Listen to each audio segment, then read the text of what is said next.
Prison for the wrong pronoun? Tucker Carlson shuts down liberal strategist. Fox News anchor Tucker Carlson took on a Democratic strategist who supports a California bill that would sentence elder care workers to jail time for addressing transgender residents by the wrong pronoun. Carlson debated Robin Bureau, who supports the bill that was authored by Democratic State Senator Scott Wiener of San Francisco. He challenged Bureau right out of the gate, starting the interview by saying the bill doesn't sound very American because it could send people to jail for saying something others don't want to hear. You can be put in jail for saying what you think is true, Carlson said. This bill criminalizes free speech.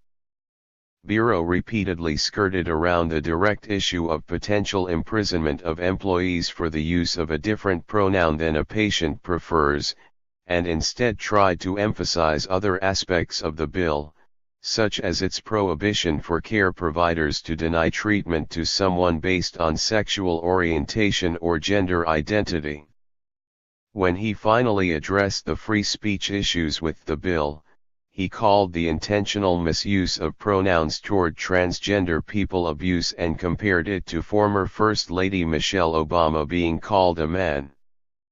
Carlson asked if the people who referred to Mrs. Obama as a man should go to jail, however, and Bureau admitted that they should not. Bureau also could not provide an answer to Carlson's repeated direct question of how many instances of pronoun misuse would warrant arrest. What does the bill say? Senate Bill 219 would enact what is called the lesbian, gay, bisexual, and transgender long-term care facility residents' Bill of Rights. Here is the specific part of the bill Carlson took issue with.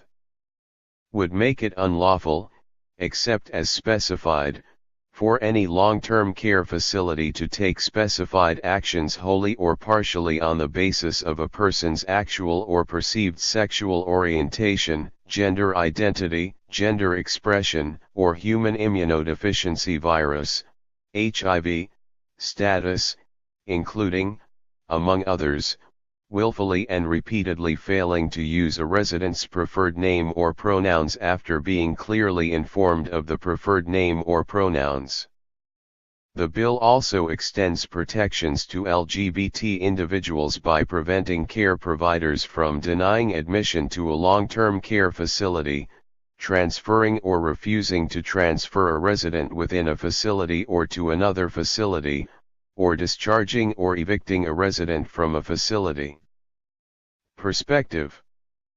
It doesn't appear that Carlson, or most decent people, have any problem with LGBT residents of elder care facilities being protected from eviction or refusal of treatment, but it is a slippery slope when it becomes legal, even in very specified situations, to imprison a citizen for something they have said, regardless of how abusive it is perceived to be. The reasonable argument against this bill isn't that we should advocate for the intentional use of offensive speech toward LGBT individuals. I personally have no problem referring to a transgender person by the pronoun they have chosen for themselves. At no point would I ever envision myself breaking a law against that type of speech. Not because of my beliefs about transgender people, but because I make an effort to be kind and accommodating to everyone I interact with. The reasonable argument is that we can't allow rights to be taken away simply because they aren't the ones we care about right now. This bill doesn't affect me, but what about the next one? Because the next level of outlawed speech could attack something personal to me, such as my religious beliefs. I can't be a hypocrite and only care when it hits home. We must be guided by principles, and remain consistent in those principles, when we are establishing policies and laws. Freedom of speech is not a principle we can afford to dissect into a million exceptions, because eventually it won't exist. I pray that we can be decent, empathetic enough citizens to fight for free speech even when we disagree with some of it, and also to treat each other well enough that we don't have to try to legislate basic kindness and human interaction. Thanks for watching. Please subscribe my STC News channel. Goodbye and see you again.